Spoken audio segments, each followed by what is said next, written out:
Grįžtant prie dirbtinio intelekto saugumo, tai kiek jis yra saugus? Jisai saugus tiek pat, kiek ir bet koks įrankis, programa, kurį jūs naudojate telefone, internete, kompiuteryje. Tai yra, reikia naudoti tuos įrankius, kurie yra žinomi, nereikia ten teikti tokios informacijos, kurios jūs nenorėtumėt viešinti ar dalintis, kas tai bebūtų. Tai gali būti ir jūsų slaptažodžiai, bankų sąskaitos, kažkokios fotografijos, kuriomis nereiktų dalintis viešai ir visi kiti panašūs dalykai.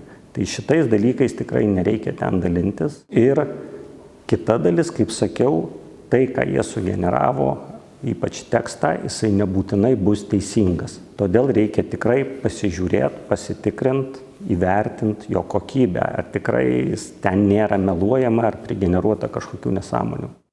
Pasitaiko. Dažnai.